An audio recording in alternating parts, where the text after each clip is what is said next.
якум коре ки одам бояд бисёртар қапад, ҳамон чизе ки быстрый деньги даёт. Оборачиваемые деньги. Краткосрочный доход. Дуруст?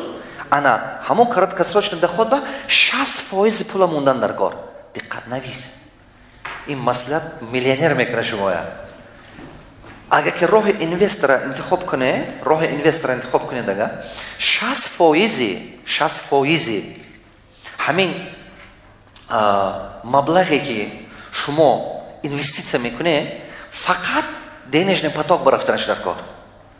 ҳамон соҳае бе ки ҳар моҳ ёки ҳар рӯз шумо ба камака кам ки бошад даромад овардан гирад.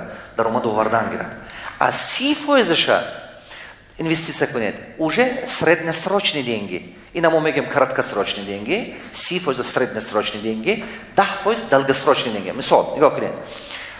Мана ин 60% ҳамоне ки ҳар рӯз пул мебиёрад ёки ҳар моҳ. Мана нигоҳ кунед. Ҳамин пулатон байни чанд қабак гашта омаданаш дар кор? Байни 4 моҳ то 12 моҳа. Мана мисол ман $100,000 инвестиция кунам ага, в течение сола ҳамин пул гашта омаданаш дар кор. Мисол ҳамин $100,000 ман инвестиция кунам, ин дераш 12 моҳ. Ин мумкин 5 моҳ ба гашта мебиёд, мумкин 6 моҳ ба гашта мебиёд. Чотки стратегия. Мана ҳамин капитали ман ба ага ки $1 миллион бошад, ман бо 600,000 куҷо роҳ кунам? Именно ҳамон ҷое ки стабилна оборот мегирад, в течение сола пул гашта биёд. Пул набуравад ягон ҷой дигар.